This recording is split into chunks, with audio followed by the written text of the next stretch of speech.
Welcome to the Fighting on Film podcast, the podcast all about classic and obscure war movies, from the Normandy landings to the days of chivalry and swords. If it's been captured on film, we're going to try and cover it. I'm Robbie of RM Military History. I'm Matthew Moss of Historical Firearms and the Armourer's Bench.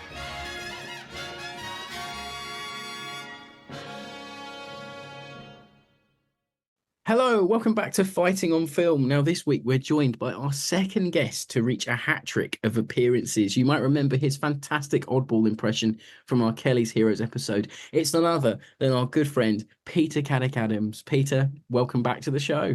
Well, if you want me to do an impression of Winston Churchill, the subject of today's show, I can easily manage that, you young fellows, Rob and Matt. Thank you very much indeed for inviting me. What a way to introduce yourself. That's fantastic. So Peter's recently released his new book from the Swift Press, a biography of Winston Churchill, and who better to join us to cover 1972's Young Winston. Peter, would you tell us briefly about the book? Yes, I mean, everybody wants to write a book about Winston Churchill, I think, and I've always had an inner Churchill book. So it's very difficult to get a book published about Winston Churchill because, well, let me ask you, how many different books do you think there are in the marketplace at the moment about Winston Churchill, on or by him? Gosh, there must be dozens, surely. Well, it's over 1,000. Wow. So if you go to a publisher and say, I want to write a book about Winston Churchill, it's incredibly difficult because the market is more crowded. I mean, he's had more books written about him than all our previous prime ministers combined, and never mind those following him. And he is his biography is the longest in the English language, 8 volumes, over 1 million words. Of course, yeah. And you know, so it's so when someone came to me and said, would I like to do number one in a small book series of prime ministers, and the opening book would be Winston Churchill, I bit their hand off, quite frankly. Yes. So it's not as long as I would like. It's only a couple of 100 pages, and it's very much a primer, an introduction to Winston Churchill. But he has such a varied and interesting life beyond politics. That although they said you've got to just write about him as prime minister and make it a political introduction, I completely ignored all of that, of course, and wrote a lot about his early life, a lot about the interwar years, which is, for me, I found really fascinating, and there were plenty of new things to find. And of course, it involved an awful lot of reading of secondary sources. But I got some original sources, and I found some newspaper cuttings no one had ever quoted or cited before, including a review of his very first talk when he got back from South Africa, having been a prisoner of war. So, you know, there were new insights, and I greatly enjoyed that. And it was a huge privilege just to put pen to paper, even if it's only, an uncharacteristic, for me, 50,000 words, which means a tiny book. You can drop it on your foot and you won't break any bones. Unlike his official biography, autobiography. Gosh, you'd be snowed under if that drop break fell every on bone you. in your body, wouldn't it? You dropped 8 volumes on yourself. So, as we'd like to do on the show every week, we have the large question. And keeping it with the theme of this week's episode, I asked everybody over on X, what's your favourite or worst cinematic depiction of Churchill and why? And I'll just read some out. So Martin Wincup goes a bit left field to start. He goes Churchill, the advertising years, the famous nodding dog there. That's very left field. It was very good. Yes.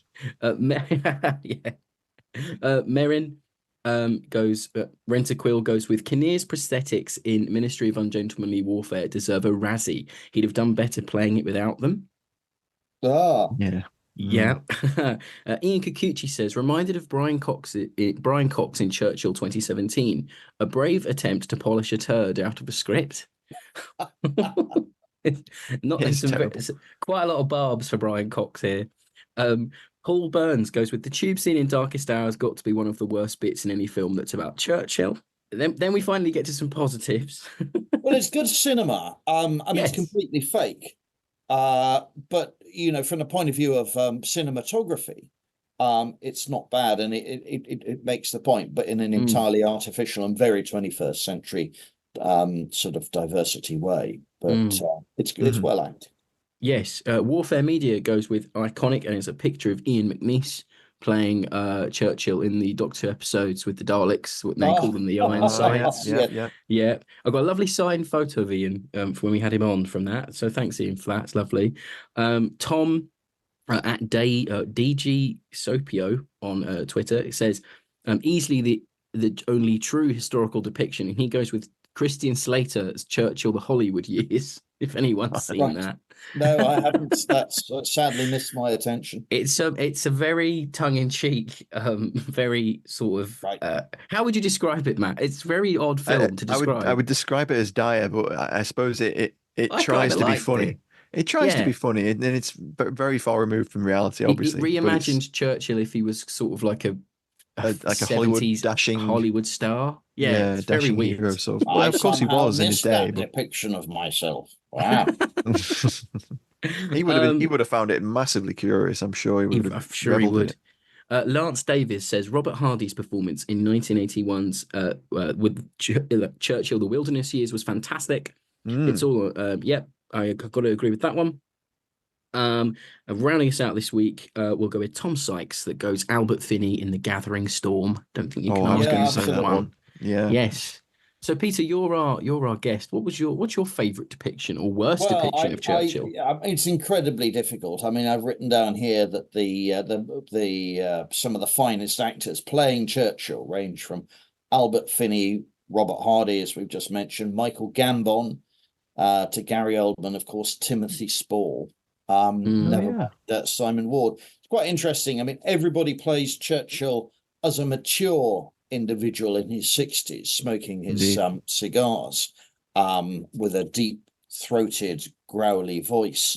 And the moment you put a Homburg, I mean, Churchill is a slight man, is a short man, but fairly plump and stocky. So if you who throws out gravitas.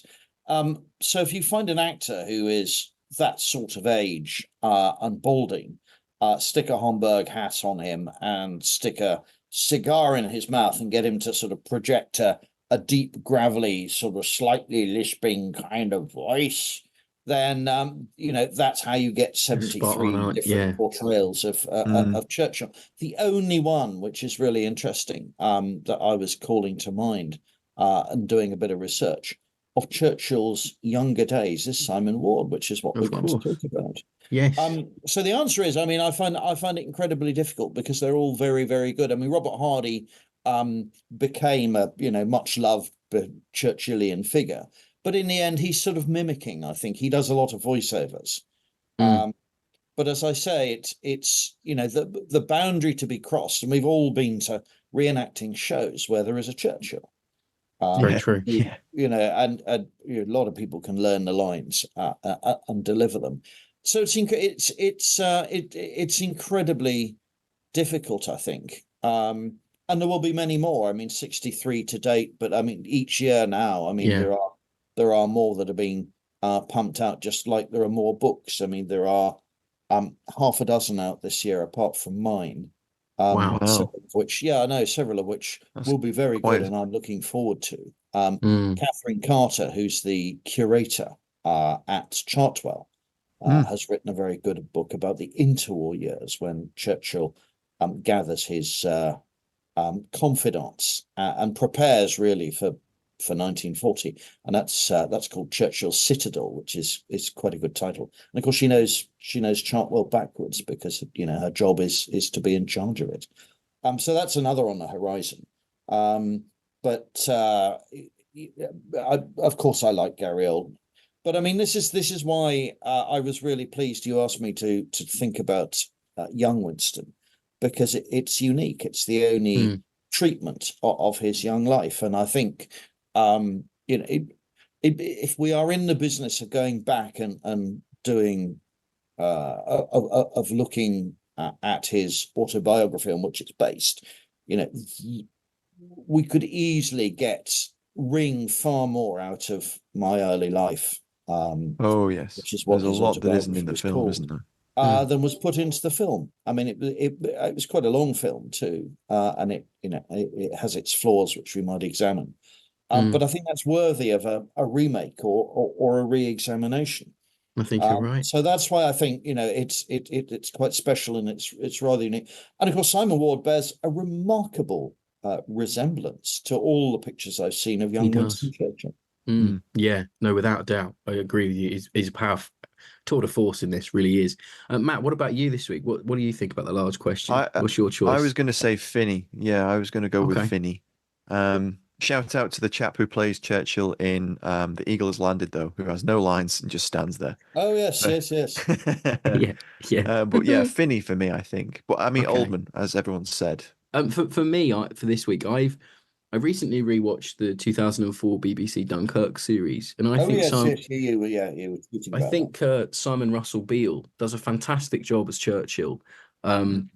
Really gets the emotional weight of it more than I think some actors do. Then it didn't feel like he's reciting lines. It felt like he was having a natural response to the lines, which was really nice. I'd love to see him. He might have been aged out now, but I'd love to see him do it more at some stage. But then again, I do really enjoy Gary Oldman's performance, mainly because it got him an Oscar that he was painfully owed. Should have got it for Bram Stoker's Dracula, but it took him another nearly 20 years. I thought Dunkirk was an excellent docudrama. And what a lot of people miss, of course, is that in 1940, when Churchill becomes Prime Minister, he's already in his 66th year. So he's officially an old-age pensioner, eligible for a bus pass and all the rest of it. Yeah. And when he's catapulted into all the events of May, June 1940, Dunkirk and everything else, you've got to imagine the sort of strain that a man of 65 has to endure and cope with.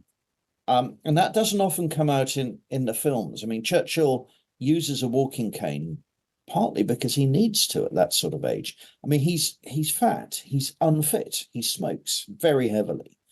He drinks extremely well. He's never dieted in his life. Luckily, he has a constitution that can bear it. But so some of the actors forget that actually this is a guy who's aging almost prematurely, 65, over 65. And he shows no sign in real life of slowing down and is putting much younger men to shame and making civil servants run up and down corridors and everything, and has the energy of a 30-year-old, which is one of his many engaging traits. But that's something I think actors sometimes miss, that this is actually quite an old man, and he's battling with age, catching up with him very rapidly at the time when he needs to be youngest and fittest. But I think all the time he's harking back to the events that we're going to examine, because those were some of his finest years. And in his mind, I think he's still that young Second Lieutenant Churchill scrambling up the hillsides of Afghanistan, or charging the Mahdi's millions in the Sudan. Yeah, so I think I'm on cast this week. Then Matt, you're on production. So I'll just it's an incredibly stacked cast this week, folks. So I'm going to get through them as fast as I can. Not everyone will be featured, but anyone of merit will be featured, because it's a proper ensemble this week. So we kick off with Simon Ward, as aforementioned. He was in Hitler the Last 10 Days, Three Musketeers, Aces High, Zulu Dawn, BBC's The Tudors series, and he was BAFTA nominated for Young Winston in 1973. Yeah, I mean, lots of uniforms. He's an actor we associate with uniform. Sadly, he didn't seem to sort of peak. He sort of peaked with Young Winston, and the 70s were really his years. But we don't see an awful lot more from him. I think he goes back to the stage and does more television, which is rather sad, because that was a brilliant role, and it's a shame he didn't get an Oscar or a BAFTA for it, although he's nominated. It's odd, isn't it? These things always happen with great performances. You think, why did they not get one?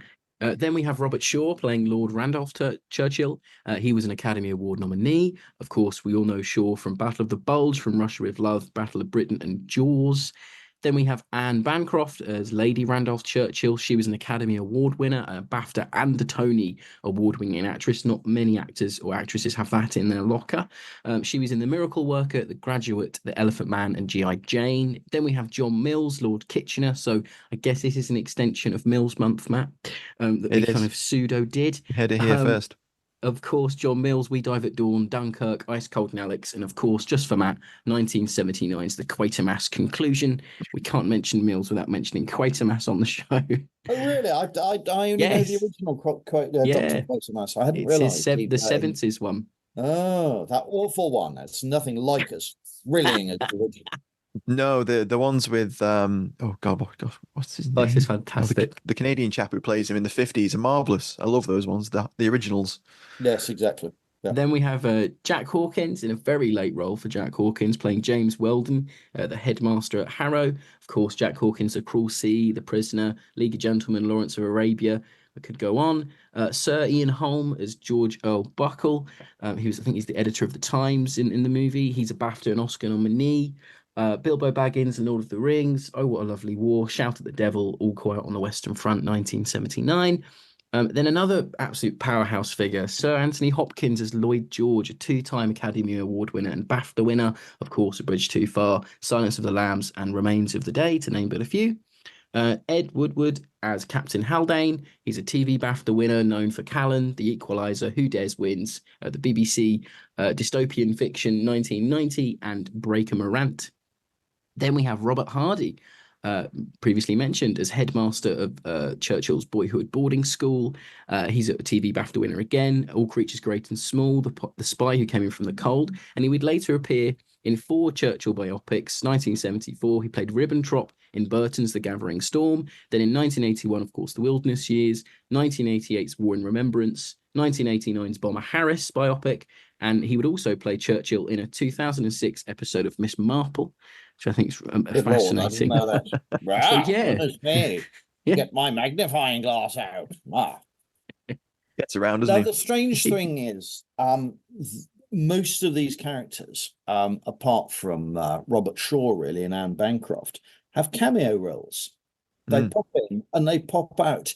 And I mean, when you're spending that amount of money on very well-known faces for a very English movie, I just find that extraordinary. And today we wouldn't make a biopic like this at all. No, we wouldn't. You're spending a lot of money and a lot of time bringing in, very well-known talent. And perhaps there was I'm speculating that there was worry about you. I mean, this is Simon Ward's breakout role. And so perhaps there was a lot of concern about carrying this complete unknown. So they bring in the heavy guns just to you got a point the there. whole thing along. No, I think you're right. And it's a very, blink and you'll miss Anthony Hopkins, blink and you'll miss John Mills kind of thing. So maybe you're right about carrying him. So Matt, production this week. Well, speaking of budgets, I couldn't find a solid number in terms of what the budget was for the film, although it was said to be considerable for the day. And while it was genuinely well received, it had a bit of a box office of just on $2.15 million. So that's not what the producers were hoping for, but it was a success. And it was very successful in Britain, less successful in the US, probably due to the subject matter and probably marketing.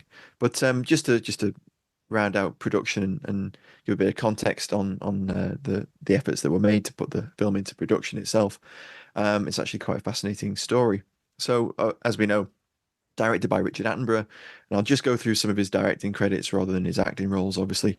Although he was offered the role of Lord Randolph, which he turned down. Indeed, yeah, absolutely. Yeah, and he talks to Dick Cavett about that in a really interesting interview from 1972, where he talks about he didn't want to cloud his judgment as a director within that, because he would have been having to direct quite complex scenes where he's talking to young Winston, and he felt that would have sapped his directorial energies. He'd just done, which was Oh What a Lovely War, which is one reason why Carl Foreman invited him in and wanted him to do both roles.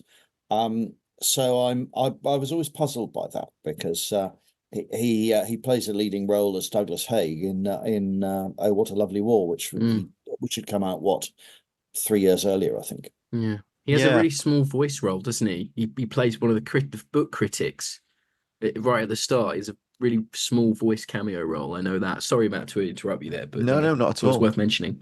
No, indeed. It could be. I think really it is that he just feared that it would sap his energies for directing these really interpersonal scenes. Because yeah, he on the Dick Cavett show, he talks about how with young actors you have to do a lot of direction. You have to work with them. You have to like guide them into the scene and pull out what they need for the scene. But as Peter mentioned, Oh What a Lovely War in 1969, Bridge Too Far, of course, in 77, Gandhi in 1982, Love and War in 96, and then his final film, Closing the Ring, in 2007, are all kind of war related tangentially. I took the liberty of taking a look at his biography. Well, his autobiography was co-written. Entirely Up to You, Darling, it's called, published in 2007. Couldn't be called And anything else with Richard Attenborough, no, could it, indeed, Matt? darling, exactly. And he doesn't really mention Young Winston at all. It's only Wow. ever mentioned in passing, which I think is really very interesting and perhaps gives a bit of a window on what he thought of the film or how he felt about it, because he doesn't really touch on it other than he talks about Churchill briefly and what he thought of him.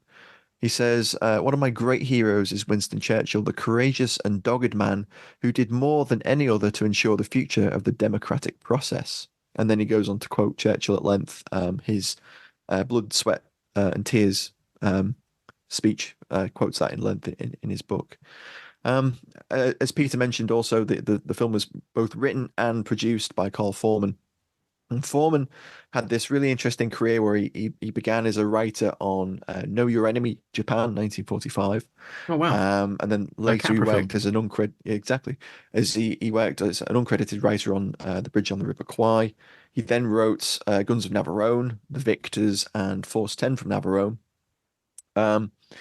And apparently, he'd been trying to get this into production for some years. The book initially, obviously, it was based on Churchill's book, My Early Life, A Roving Commission, which I think was published in 1930. Initially, they wanted to actually adapt the film in 1960. And then in the early to mid 60s, C.S. Forrester actually wrote a treatment based on My Early Life and The World in Crisis. So that would have encompassed Churchill from up to the age of 26, and then also obviously the First World War. So it would have had his time in government, his time in the Admiralty, and then his time on the Western Front as well, and then back into government later in the war.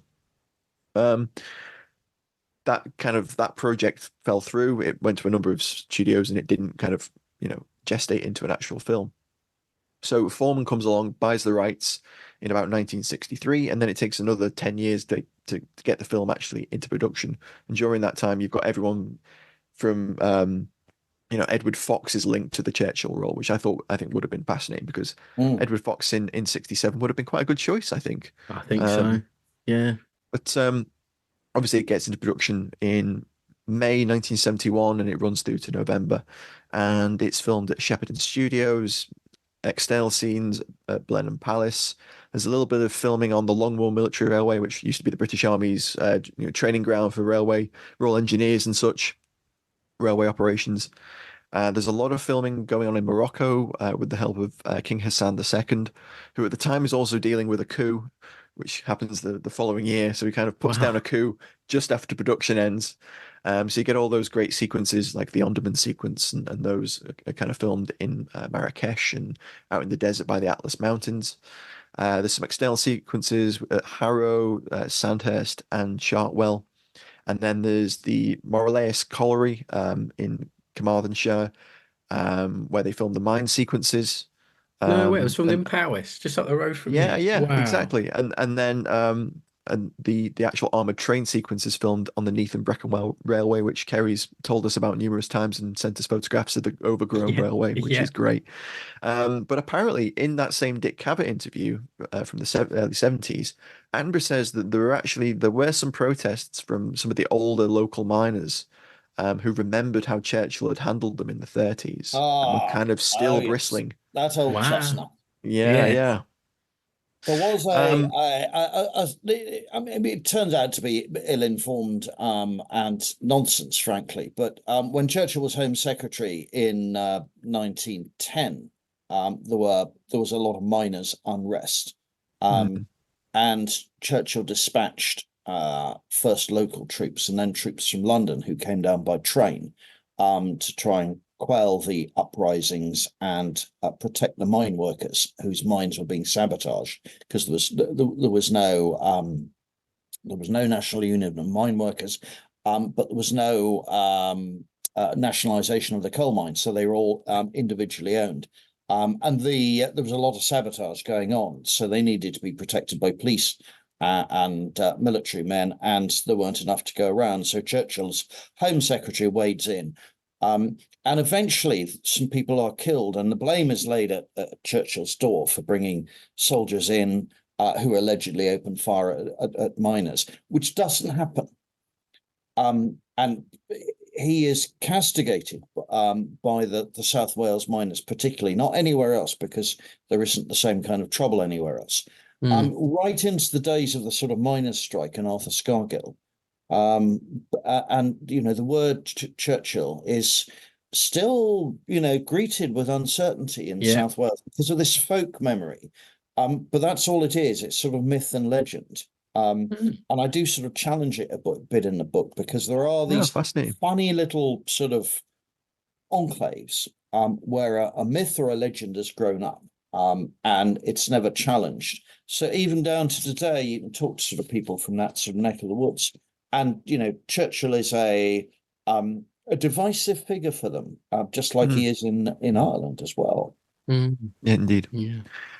To round out production side of things, we've got cinematography by Jerry Turpin, and the film was shot on the Colorflex camera process. And apparently Turpin did the process of exposing the film and then essentially filming over it again to get a double exposure and to get the light, and that gives it a sort of that almost vignette-y it has a deep texture and a quality to it that you don't get with some other pictures. And he'd looked at it again, and it's a very it's quite a dark film, not dark in nature, but dark in color. It's darker than a lot of modern films would be. No, it is. He was also a cinematographer on Oh, What a Lovely War, but he'd also worked on A Captive Heart and the Yangtze Incident as well in the past. Very nice. And the music was provided by Alfred Ralston, who also worked on Oh, What a Lovely War. And I think the music in this is pitch perfect. It is exactly on the point. You've got those marches, you've got that sweeping theme. And I think it just really pulls a lot of the scenes together in a way that if you didn't have that score, it wouldn't work quite as well. It's mostly Edward Elgar, and he rearranges it's themes. It's tweaking on themes, isn't it? It's really well done. So there's a lot of Elgar's Nimrod, tear-jerking sort of stuff at various moments, particularly when his father dies. And then the Crown of India suite is absolutely pitch perfect for his time in India. And the music from an Elgar suite called Caractacus, which also was used to introduce a TV series in the 1970s called The Regiment. And bomb, bom, bom, bom, bom, bom, bom. And that's the opening for quite a few of the sort of martial scenes where Churchill is riding or doing whatever he does. So it does sort of capture an image. And I think the date is really important. I mean, it's being made in 1970, 71, comes out in 72, about events that were that people could remember 70 years earlier. I mean, the turn of the century when a lot of this is happening is closer to when that film is being made than the end of the Second World War is to us now. Yeah, that's very true. Indeed. Yeah. So the audience would have remembered the uniforms. I mean, Imperial India had only ended 30 years earlier. Yeah, it's very true. Yeah. So much of this, was evoking memories and just tapping into an elder generation for whom it was designed. and I'm not really sure it was, they made any effort to make it appeal to younger generations at all. I was taken to it. I mean, there was absolutely no question that when it came out, my parents took me to see it, and I'm sure my generation, our introduction in many ways to Churchill was being taken to see the film, whether we liked it or not. Just as when I was at school, compulsory reading was My Early Life by Winston Churchill. Right. And that was how we were taught to write English. And along the way, I learn a bit about him. Oh, wow. It's fascinating. It's all I think the really cool. runtime also suggests that it probably wasn't made for a younger audience as well. It's quite a long film, and it has that classic intermission in there as well. Yeah, you don't get many of them to the pound. If you look at the copies now, the just as in Battle of the Bulge, the word intermission comes up on the screen, and then you get some music, and then there's no chocolate cake this time. There's no waitresses with chalk ices, and yes, all the rest of it. But I mean, going back to Carl Foreman, I mean, he's the real driver behind this. And interestingly, it stems, I think, from a lunch that he has with Winston Churchill. So Winston Churchill has a small cinema at Chartwell, and he's a great film addict. I mean, all the way through the war, he assembles his friends, and they watch the latest films. And this is with a little projector.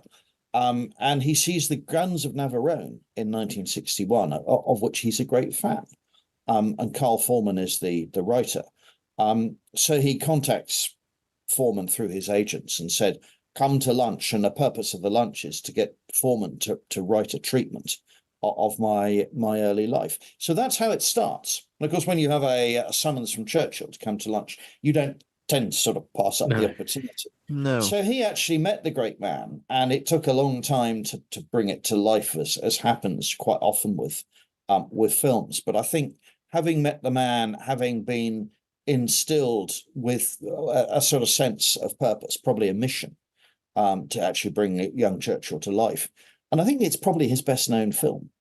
I mean, it's other very than much Navarone, one of a kind. Yeah. And I always think of, Carl Foreman when Young Winston, when the name Carl Foreman is mentioned, although as we've just discovered, it's not by any means his only film or film of note. But I think it was the one that he was most personally invested in, because he'd met the subject, which is very unusual for a biopic. I think that chimes true, because he was very protective of it as well, by all accounts. And when Attenborough tried to make suggestions or changes, he was very much against anything substantial. And also he tended to be in control of casting more than Attenborough. And I believe the film is actually credited as it's a Carl Foreman and Richard Attenborough film, rather than it's a Richard Attenborough film. So obviously it was a very personal project for him.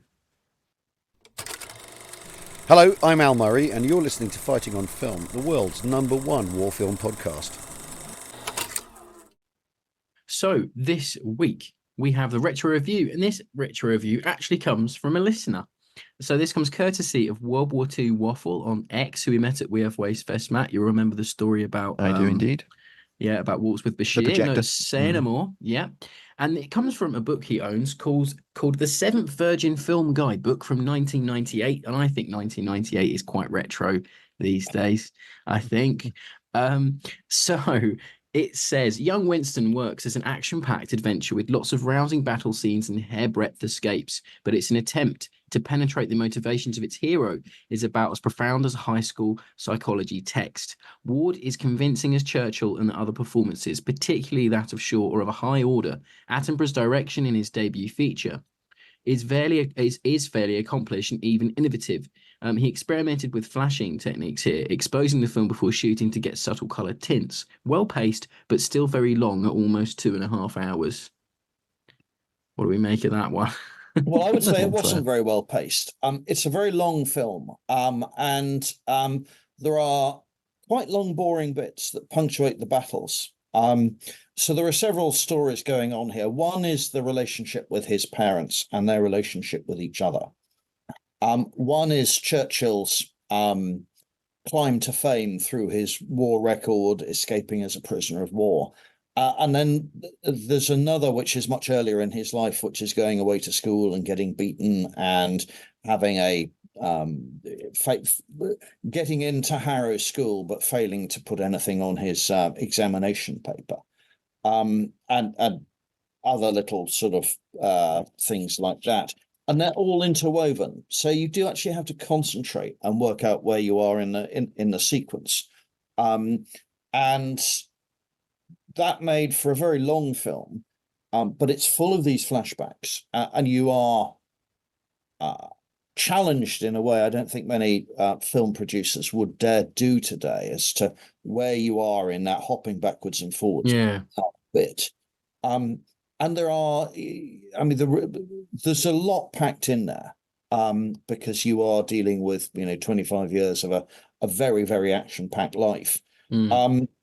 But I mean, the strange thing about the book, when you read My Early Life, is it ends, and in 1908, I married Clementine Hosier and lived happily ever after. And those are the last lines of the book, just as they are in the film. And it cuts it off very, very strangely, as though Churchill's just given up.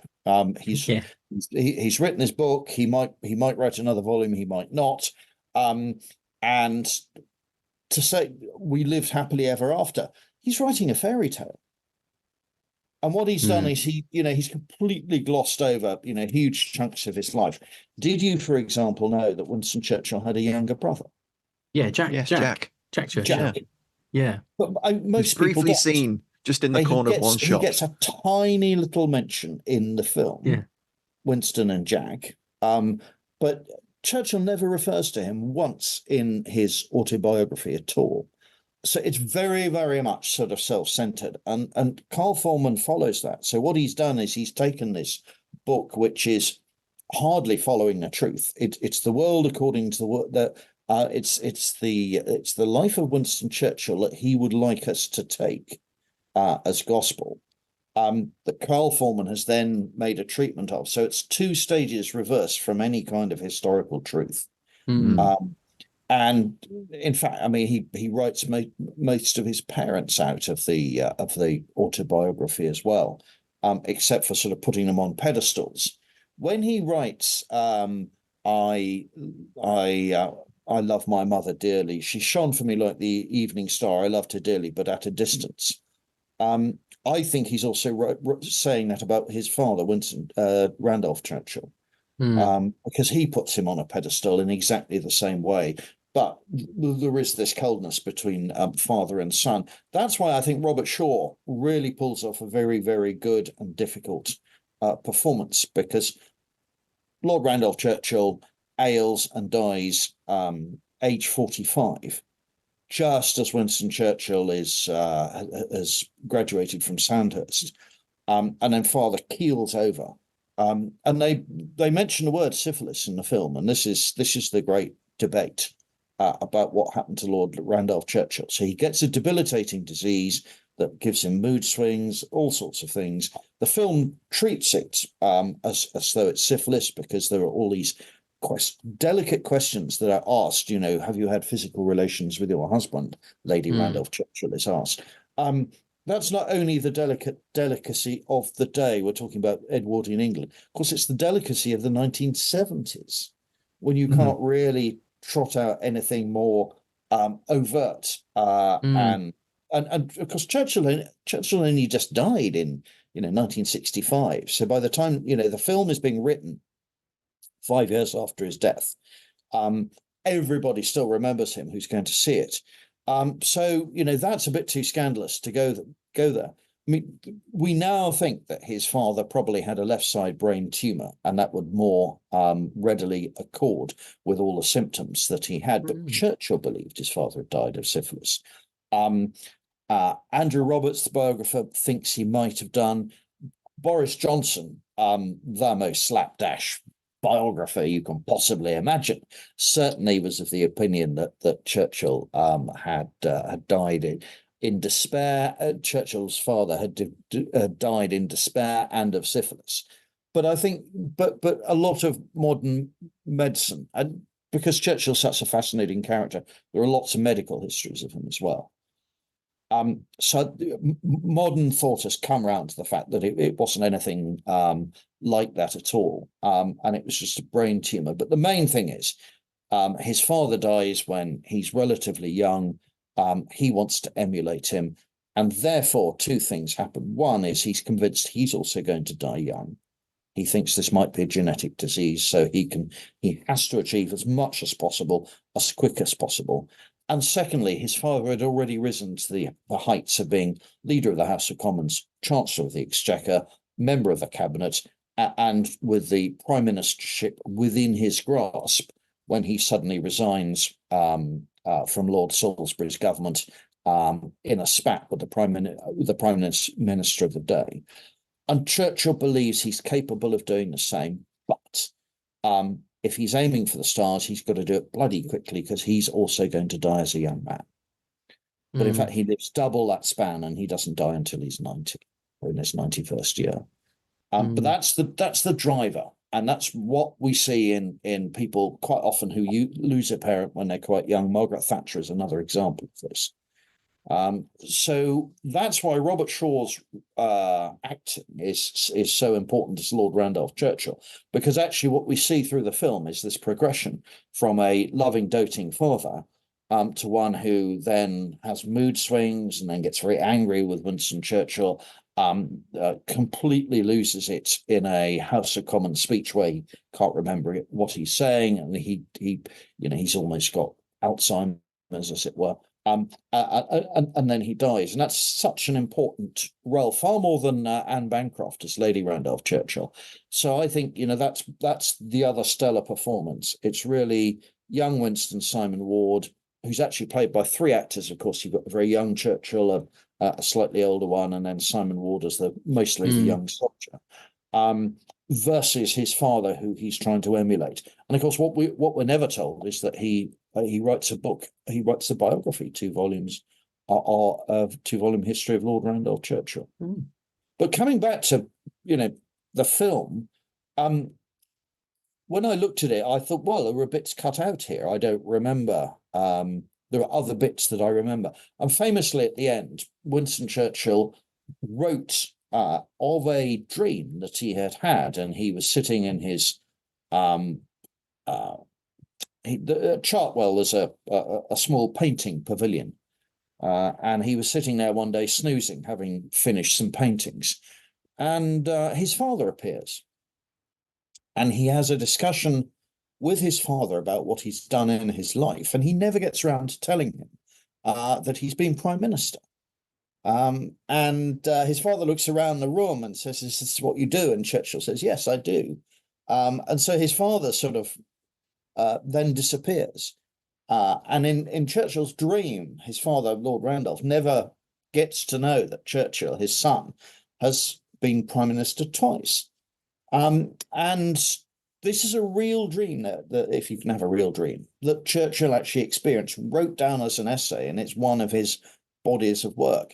It's then made into the last sequence of the film, but is often cut.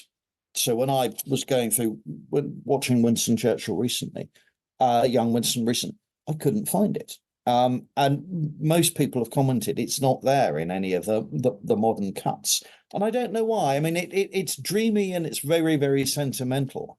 And I remember when my mother took me to see it, so I must have been 12 or 13. That a lot of the critics said it's completely unnecessary. But actually, when you go through Churchill's papers, it's true, it's real, because that's something that he thought had actually happened to him. He wrote it down. It was never meant to be in a film or a book or anything else, but it's there amongst his private papers as a small essay called The Dream. Wow, amazing. Wow. Yeah, I didn't know that was cut. I didn't know it was even in there. Even longer, because it's whatever it is, 2 hours, 30 something minutes. Gosh, it might push 3 hours. You never know. Yeah, exactly. There are other bits I remember watching and thinking, oh, I know what happens next, and then those are missing as well. So it's not just that little bit. I think they were cut for the American theatrical release, and that's probably why I think it was played to test audiences, and certain bits of it were cut out. Yeah. Well, the trouble is, it's a very English film, hence all the English names in it. There are no Americans. And Yeah. this is why they had great anxiety, because Churchill was a very popular figure in the United States. He was made an honorary American citizen at the end of his life, and his mother was American. So they hoped for great, great things. And it didn't quite deliver. And probably because there weren't any American actors in it. And so the only way they could perhaps craft it for an American audience was to keep the time very as brief as possible, which they didn't succeed in doing. But there's masses of stuff in there that none of the American audiences would have got. They wouldn't have understood the House of Commons. They wouldn't have understood why Churchill wasn't a lord because his father was. They wouldn't have understood any of the uniforms or British India or the cavalry charge or anything else. So it's a hard sell, isn't it? Because it isn't that archetypal picture that most Americans and people at the time would have had of that elderly, elder statesman. But it's not that typical image of Churchill that most people would have had. No, I mean, I like it because today, it's a unique image it's trying to portray. But it is a very, very British film, and so it stumbles. I mean, although it's translated and dubbed into German and Spanish and French. The Germans rename it the Young Lion. The French call it the Claws of the Lion, Le Griffes du Lion.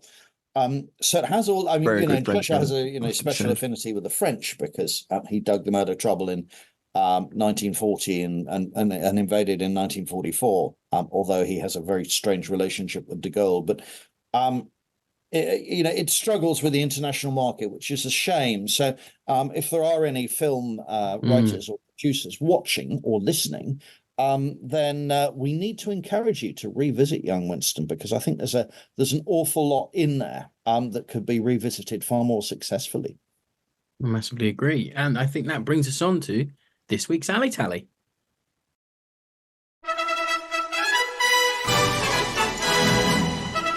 It's time for Alley Tally on Fighting on Film.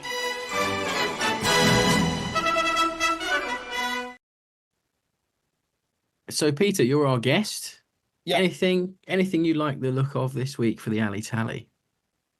Well, of course, I mean, I love the costumes, and that's what it did get a BAFTA nominated and awarded for. So the costumes are absolutely immaculate. And so much so that I could see myself sporting any of the costumes that both Lord Randolph is wearing and Young Winston. I mean, it reminds me terribly of my own life. I mean, I remember being taken into my boarding school house and my parents being taken away, and then my headmaster taking me on for the first time, and I too was given Latin. I mean, the parallels were very, very similar.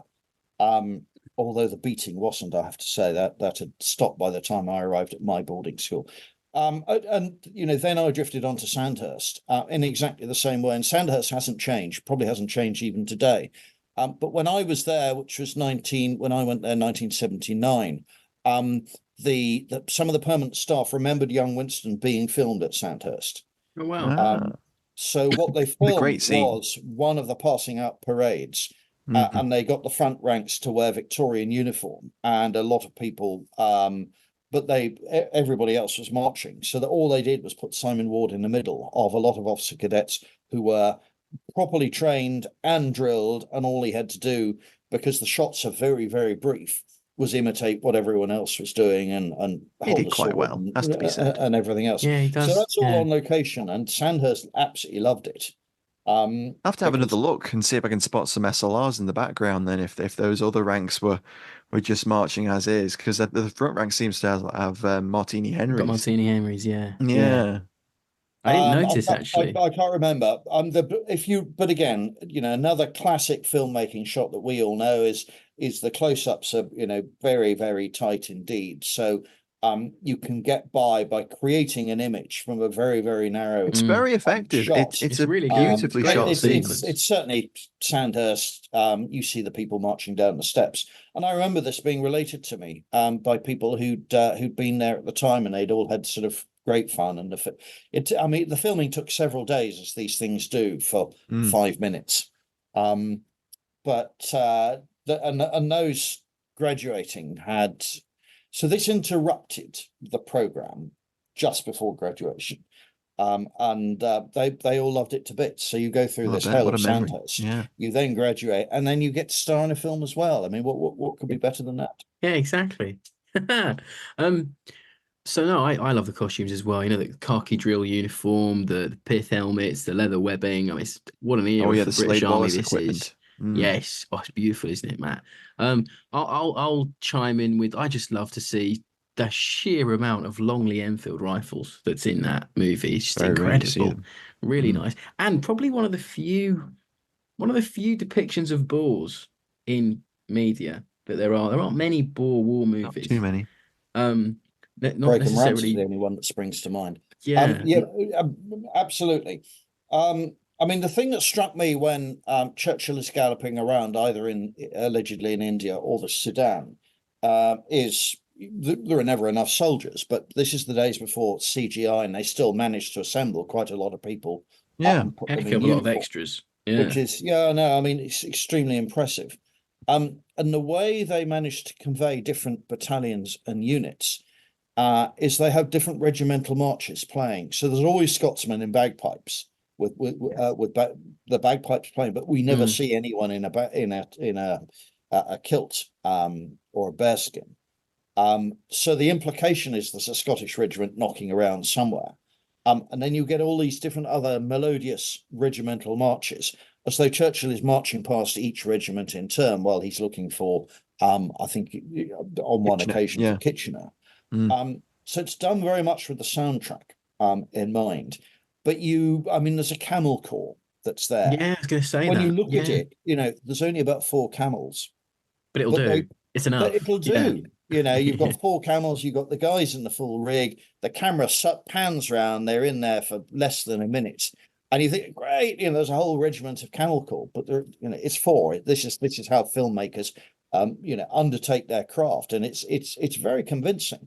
But again, it's got to be accurate, because you are portraying to us a lost world of over 100 years ago. But when the film is being made, this is appealing to people who were young men, were almost contemporaries of Churchill, and this was for them an everyday occurrence. The pith helmets only went out in at the end of the Second World War, if you think about it.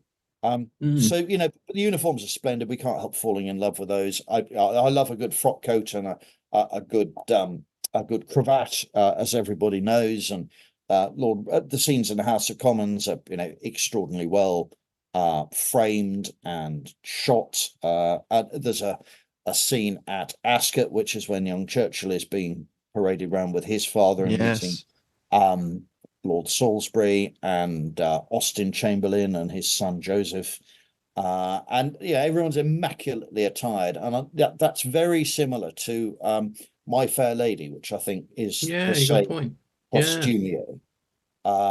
So it was Oscar nominated as well for the costumes, but it didn't win. Did it not? Unlike the BAFTA. I thought it won a BAFTA. Did indeed win the BAFTA, but it was not nominated for an Oscar as well, but it didn't quite win. Yeah.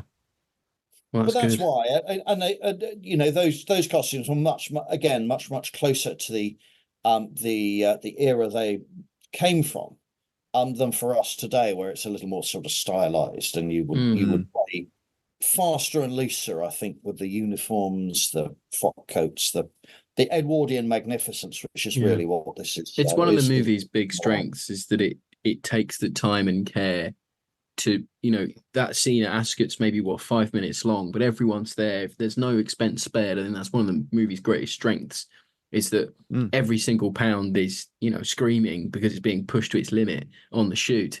But I love it for it. And it really gives this lovely, rich depth to everything. You can fully believe you're in on them, and you fully believe you're with the field regiment. I can never remember their name. Manukau Field Force. That's it, Manukau Field Force. Yeah, Matt. What about you for your alley tally this week? My pick is his C96 Mauser, the broom handle Mauser, of course, which he has in the Omdurman sequence and on Haldane's armored train sequence as well. And I love that because it shows him they go into the gallop and they go into the charge, and he draws his sword, the 1897 cavalry sword, and mid gallop, he sheathes the sword, which is very hard to do. That is a skill. Yeah. So props Yeah. to Simon Ward. He managed to not only Oh, draw yeah. it, but also, I thought he sheathe was it. a very good horseman. I mean, Oh, when you yeah. look, it's not, this isn't an extra. And he's got a good seat, as they say. And he clearly put a lot of work into mastering horses for that film. Yeah, I agree. And he then reaches into one of his saddle pouches and pulls out a what would have then been brand new Mauser C96. And that's true to form. He did, because I believe he'd had a fall previously, and he was worried that his sword arm wasn't strong enough for when he made contact, and he was going to rely on the Mauser. And I double checked this because I went and grabbed my copy of Richard Holmes's In the Footsteps of Churchill, and it does indeed say that that's exactly what he did. And then Richard Holmes then quotes from My Early Life as well in that section. And what had happened is basically he'd been playing. He'd fallen when dismounting from a ship, I think, and had grabbed the yes, rope and had that's right. pulled his arm out of its socket, or his shoulder. He dislocated his shoulder. So It was quite thereafter an old wound, I think, at the time, wasn't it? When he was coming thereafter ashore in he had to India. play polo with one shoulder strapped to his torso. So this was always a concern when he was riding, although he carried on riding and hunting into his 50s. But it was always a concern. So the cavalry charge was, a very moot point. So he bought himself, as a private purchase, an automatic pistol, because you didn't have to reload it and it carried more rounds. Yeah, 10 rounds. Yeah. And the standard War Office issue, for which they supplied the ammunition, but you were given the money to go to Army, Navy, or Harrods and buy your own pistol. But they were usually revolvers, which you then had to break, get rid of the old cartridges, put 6 new ones in. And so because of this, effectively disability, he went and bought a pistol. And how many rounds do these Mausers take? 10 rounds, so it's 4 more than the Webley would have had. So it's useful. And in Richard Holmes's book, he quotes Churchill as saying he killed at least 2 and probably 3 more. So it certainly worked. Yeah, because when the 21st Lancers break that line, it was only like 3 or 4, maybe 5 ranks deep on that crest, and then they're into a melee. And then they kind of wheeled around, and there was a bit of a melee, and then they dismounted and drove them off with carbines. So, but it's a lovely depiction of that particular action. I think it's a phenomenally shot. The scale of it it's probably only a squadron worth of extras on horseback, but it looks like a full regiment at a gallop, doesn't it? It's just I thought it captured it very well indeed. And if you read My Early Life, Churchill's on horseback. He's got his pistol. He's shooting dervishes, for want of another name, who are coming at him with spears. And he's so close to one which is about to kill him that his pistol connects with this guy as he rides past. Wow. And so in the film, he stops with his horse and is shooting them around him. In real life, I think he's carrying on galloping through, because in that situation, you just need to get out. You don't want to stop. Yeah. He makes this point that it's so the danger is so close that his sidearm, his Mauser, connects with the head of this dervish as he's riding past. And I think he's trampled down rather than shot on that occasion. But I mean, had he not had that pistol, had he just had an officer's revolver, they're heavier. I mean, if you're wielding a Webley or an Enfield, I mean, they are quite. And a 4.5 caliber that time as well. And you've only got your half dozen rounds, so I think that would have made, and waving a sword around, having a sword fight, a la Errol Flynn with madmen armed with spears is just not on either. No, so he made absolutely the right call, and that again, I mean, we can put it down to Churchill's luck, and he has a lot of luck in his life, but I mean, he understands weaponry. And he gets tactics, and this is part of what drives him as a young man. Every battle he comes through, he writes up in terms of all these books, and that's referred to very much in the film. He writes the Malacan Field Force, which is his first book. He writes the River War, which is his second, and then he writes 2 books about the South African War, London to Ladysmith being the last one. And his understanding of tactics and weaponry absolutely shines through, to the extent of knowing, each individual rifle and pistol, and how poor or good they are. And of course, the senior officers hate it because this is a lieutenant teaching generals their tactics, and really what they should be knowing. It's great. I love it. It's brilliant. It's brilliant. So I think that brings us on to favorite scenes. So, Peter, as your guest again, the floor is yours. Your favorite scene from Young Winston. Well, I mean, we sort of explored the cavalry charge at Omdurman, but I mean, it works particularly well, and there's a lot of this Elgar going on in the background, which just raises it to an elegance of a completely different standard. The costume scenes back in England where Churchill is with his ailing father, and trying to persuade him that all is well, and he wants to help his father, and when he's finished with the army, he'll go into politics too.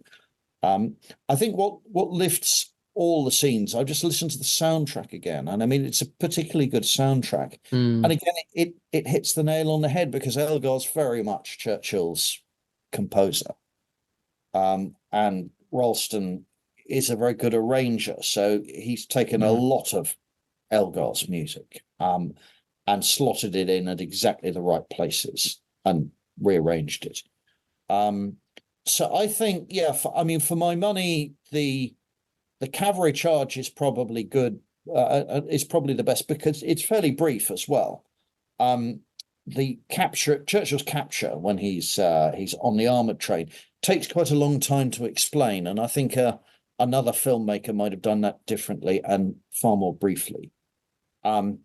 Churchill's escape and being on the run as a prisoner of war is incredibly undramatic and incredibly drawn out and really quite boring. And it's a time in his book when he does a lot of inner reflecting.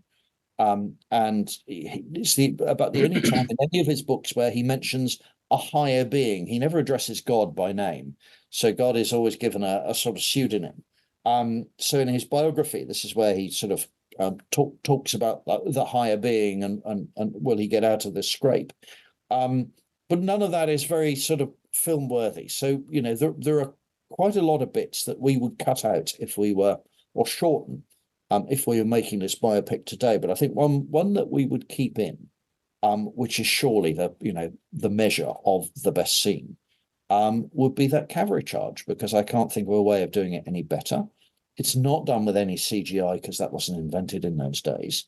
It's very dramatic. The Mahdi's troops, who are hiding in this dead ground, were exactly as portrayed, and it all looks and feels absolutely spot on, as I would have read it first, because I remember reading the book first before I saw the film, and that always makes a difference. I'm going to go a bit left field. I really liked the scene with the butcher and Lady Randolph Churchill, because it was just a little bit of comedy, and I text Matt when I was watching it, and I said, this guy reminds me of like a Rob Brydon, Steve Coogan type character. He had some really funny lines like this, saying, "Oh well, Mr. Lord Churchill doesn't get out of bed till 11." Oh my, couldn't believe that. It's such a lie-in for that period. This butcher must get up at like 4 a.m. or something. And and then as Lady Randolph's just about to leave, he goes, "Well, if you were in bed with me," paraphrasing, "if you were in bed with me, then I wouldn't be getting up till 11 either." And it was just a great. I wouldn't have got out of bed at all. That's it. Yeah. Yes, it's such a lovely little scene. The butcher waits till his wife has gone before. That's it. Yeah, it's just a lovely little bit of comedy. I mean, obviously the Omdurman sequence. That's the talent of a good script writer, because that's come from nowhere. It's not in a book. It's almost certainly not true, because you'd never take liberties with the of course, the wife of someone married to the son of a duke, and all the rest. But it just lifts the film. It does, and I think it's interesting. wait, because you say it's not in the book, and obviously it's not something that probably happened. But it's interesting that it's the only part in the movie where we get to hear someone who isn't part of a well-to-do family, isn't part of the government, or isn't part of the army. This is the only person in the entire film who is a working class person. So to get their view on a very small little part of Mm. of Churchill's life at that point. Just very interesting. And it's interesting they use he's the comic relief, and he's the only bit of comic relief really. But there is some good jokes in there as well. There's a really funny bit where the two subalterns are talking about whether they should put Churchill into the Oh yes. Omdurman Oh yeah, the charge, staff and officers. they Yeah, look at yeah. each other and they go, well, Miss Randolph is a smasher. It's just such a cheeky little line. I loved it. It's It's really very good. it's very Shakespearean, because Very. Shakespeare has moments of high drama, and then Yes. you get the sort of humorous innkeeper or jailer or whatever who comes out Mm. as light relief, and that's somehow emphasizes the seriousness of what's gone Yeah. before, No, I or is thought it was about to great. happen. I thought it was really good. Matt, what about you? What's your favorite scene this week? I mean, I agree with Peter on the Omdurman sequence, definitely, but I also really love that Malakam Field Force sequence where they go up to the village to burn out the Which is right at the beginning. Yeah. the Mm. rebels, very at the very beginning, opening set piece almost. And I must say, I really do love the opening to the film where it's panning around his study, showing various Yeah, photographs that's from so around his life, powerful. and the way Yeah. it zooms into some of the frames and uses some contemporary footage, is a very clever piece of filmmaking. I really did appreciate that. The film in general has a number of really interesting bits of filmmaking, which I'll talk about when we get to final thoughts sort of thing. But for me, I really like that Malakam Field Force sequence because it sets him up and it kind of establishes him as that go-getter. He's after mentioning dispatches, so he's trying to pull that poor sepoy down the mountain, and he's like, "No, Saab, I'm fine." And he's like trying to get up, and eventually he has to like knock Churchill to the ground in order to escape. But there's also that great sequence where he sees some of the Afghan rebels attacking a wounded soldier, and he runs forward with his Webley WG, and he just empties the revolver into the group of them, but it's It's far very too late. Flashman, isn't it? That It is. It's sequence. very flashback, and you actually, Rob, you made a quite a good kind of reference when we were talking about it before. You mentioned that it reminded you of like gripping yarns. Ripping yarns. Um, Yeah, it did. yeah, yeah, Yeah. From the almost. And it does it, oh and yeah. obviously that Well, that's what generation they're is the referencing. I inspiration. mean, Yeah, it's the that is inspiration for ripping absolutely yarns. that kind of Yeah. Edwardian. That's it. Yeah, yeah. Yeah. It did remind me of that. It's but Edwardian and in a good Victorian daring way. do, isn't it? Mm. Yeah, in a good note. No, it's just it's a cracker of a movie. So I think we're on to the part of the episode where when we have a guest on, we always like to get some Patreon questions in, and we have three to pitch to Peter this week.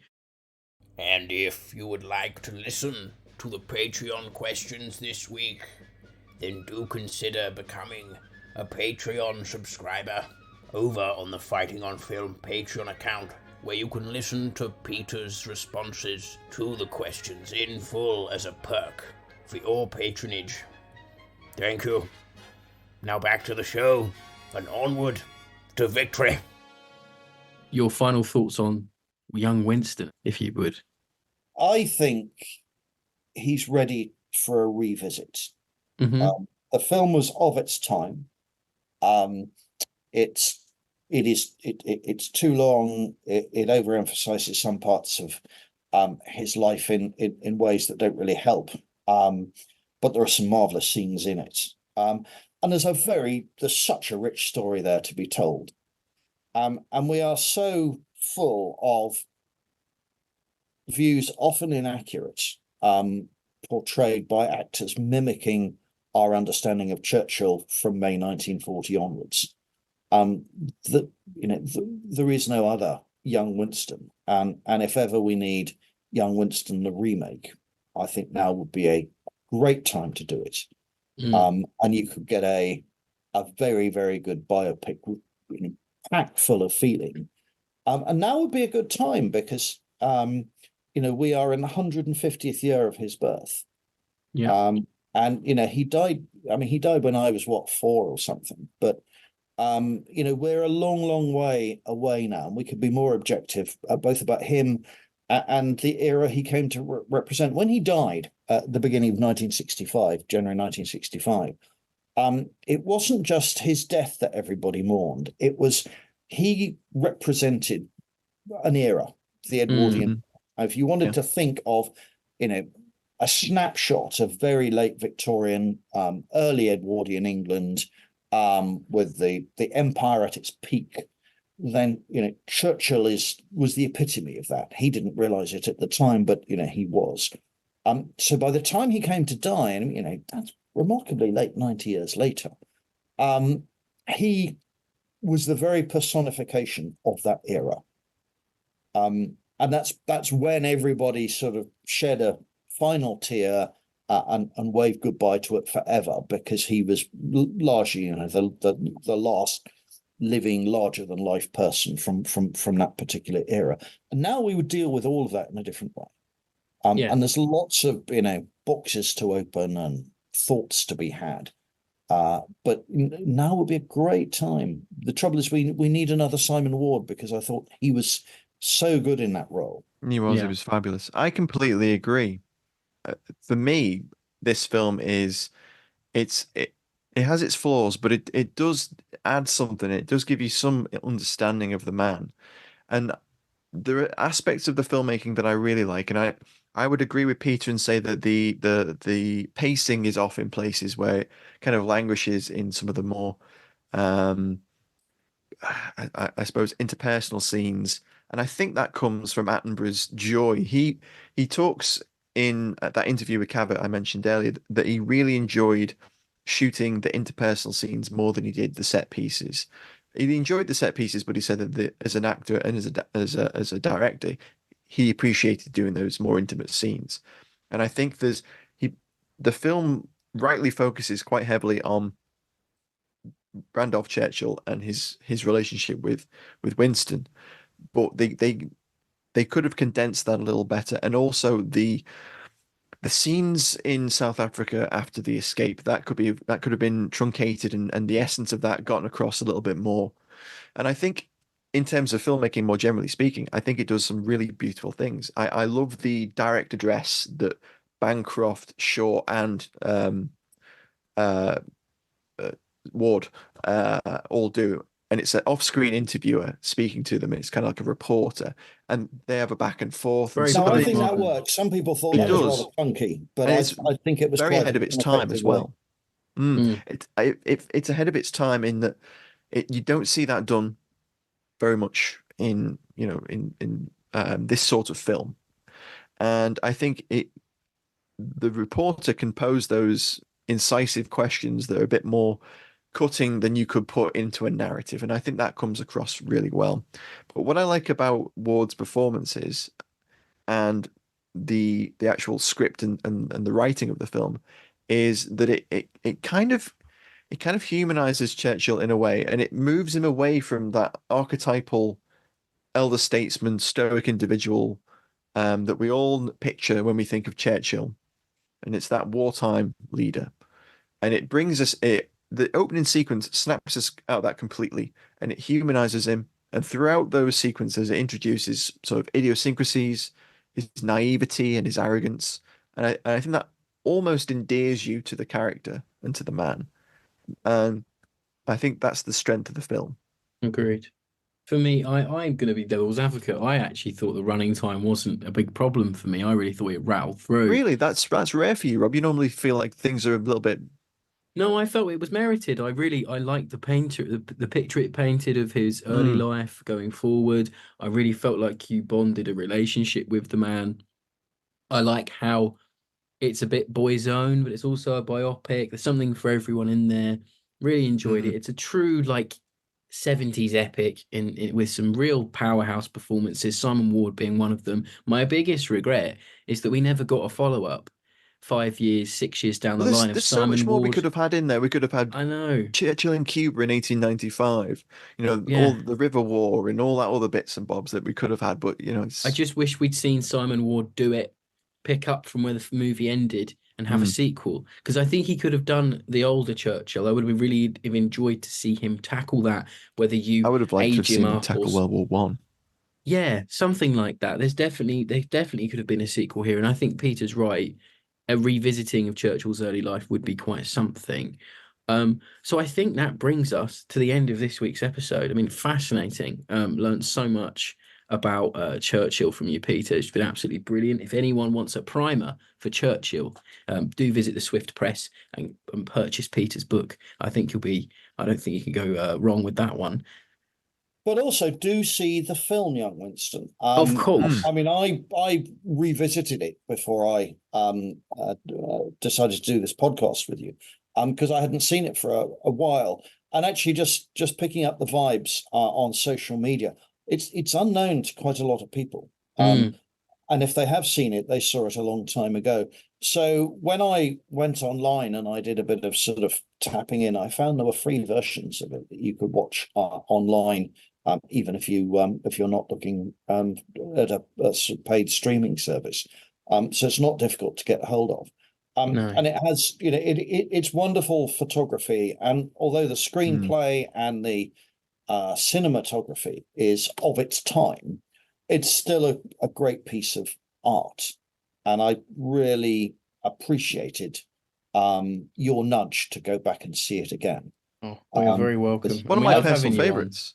Yeah. As soon as you mentioned the book, it seemed like the perfect kind of window to go into it, and I think it's a great film. And I watched it as a kid, and I've always enjoyed it. And it's one of those films that I'll sit down and watch again, and enjoy anew each time. Agreed. I'd never seen it before we started this, and I really, really enjoyed it.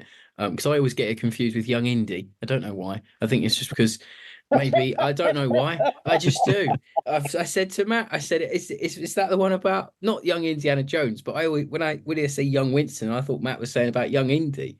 Anyway, that'll be for another classic. But okay, so I mean, it's. I think Churchill, but he'd not only seen The Guns of Navarone, he'd seen Lawrence of Arabia, which had come out at the same time. And I think Churchill foresaw a biopic along the lines of Lawrence of Arabia, with a lot more action in it, a la Guns of Navarone. Yeah, I think you're right. And that's probably what he had in mind when he asked Carl Foreman to produce something. And, it took its time, but we are still much, much better off, and extraordinarily grateful to the late Carl Foreman for having produced this. It's just a beautiful film. I do agree. A feel-good film as well. It is. I do agree. And yet again, Peter, thanks for joining us. Well, thank you both very much for the privilege of talking about Young Winston. Absolutely our pleasure always to have you on. You're one of the rare hat trick of guests, so that's something for your CV.